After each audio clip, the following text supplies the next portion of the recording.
بسم اللہ الرحمن الرحیم۔ شروع اللہ کے نام سے جو بہت مہربان رحمت والا ہے۔ علامہ احمد ساوی رحمۃ اللہ علیہ فرماتے ہیں، قرآن مجید کی ابتدا بسم اللہ شریف سے اس لیے کی گئی تاکہ اللہ تعالیٰ کے بندے اس کی پیروی کرتے ہوئے ہر اچھے کام کی ابتدا بسم اللہ سے کریں، اور حدیث پاک میں بھی ہے کہ اہم کام کی ابتدا بسم اللہ سے کرنی چاہیے، ورنہ جو کام بسم اللہ شریف کے بغیر شروع کیا جاتا ہے وہ ہمیشہ ادھورا ہی رہ جاتا ہے۔ الحمدللہ رب العالمین، سب خوبیاں اللہ کو جو مالک سارے جہان والوں کا، یعنی ہر طرح کی حمد و تعریف کا مستحق صرف اللہ تعالیٰ کی ذات ہے، کیونکہ اللہ تعالیٰ کمال کی تمام صفات کا جامع ہے۔ حمد کا معنی ہے کسی کی اختیاری خوبیوں کی بنا پر اس کی تعریف کرنا۔ اس کا شکر کی تعریف یہ ہے کہ کسی کے احسان کے مقابلے میں زبان، دل یا اعضاء سے اس کی تعظیم کرنا، اور ہم چونکہ اللہ عز و جل کی حمد عام طور پر اس کے احسانات کی پیش نظر کرتے ہیں، اس لیے ہماری یہ حمد شکر بھی ہوتی ہے۔ الرحمن الرحیم، بہت مہربان رحمت والا۔ رحمان اور رحیم اللہ تعالیٰ کی دو صفاتی نام ہیں۔ رحمان کا معنی ہے نعمتیں عطا کرنے والی، وہ ذات جو بہت زیادہ رحمت فرمائے، اور رحیم کا معنی ہے بہت رحمت فرمانے والا۔ مالک یوم الدین، روز جزا، روز آخرت کا مالک۔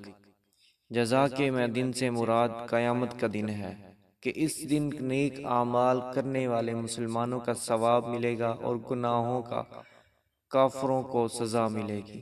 چنانچہ مالک اسے کہتے ہیں جو اپنی ملکیت میں موجود چیزوں میں جسے چاہے تصرف کرے۔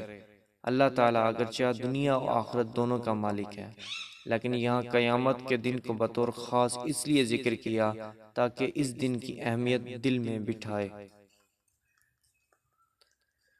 ایاک نعبد و ایاک نستعین، ہم تجھی کو پوجیں اور تجھی سے مدد چاہیں۔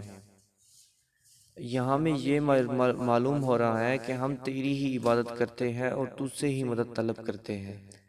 اس سے پہلی آیات میں بیان ہوا کہ ہر طرح کی حمد و ثنا کا حقیقی مستحق اللہ تعالیٰ ہے، جو کہ سب جہانوں کا پالنے والا، بہت مہربان اور رحم والا ہے۔ اس آیت سے بندوں کو سکھایا جا رہا ہے کہ اللہ تعالیٰ کی بارگاہ میں اپنی بندگی کا اظہاریہ یوں کرو کہ اے اللہ، ہم صرف تیری ہی عبادت کرتے ہیں، کیونکہ عبادت کا مستحق صرف تو ہی ہے، اور تجھ سے ہی مدد طلب کرتے ہیں۔ اہدنا الصراط والمستقیم، ہم کو سیدھا راستہ چلا، ہمیں سیدھا راستے پر چلا۔ اللہ تعالیٰ کی ذات و صفات کی معرفت کے بعد اس کی عبادت اور حقیقی مددگار ہونے کا ذکر کیا گیا، اور اب یہاں یہ ایک دعا سکھائی جا رہی ہے کہ بندہ یوں عرض کرے، اے اللہ، تو نے اپنی توفیق سے ہمیں سیدھا راستہ دکھا دیا، اب ہماری اس راستے کی طرف ہدایت میں اضافہ فرما اور ہمیں اس پر ثابت قدم رکھ۔ صراط الذین انعمت علیہم غیر المغضوب علیہم ولا الضالین، راستہ ان کا جن پر تو نے احسان کیا، نہ کہ ان کا جن پر غضب ہوا اور نہ بہکے ہوئوں کا۔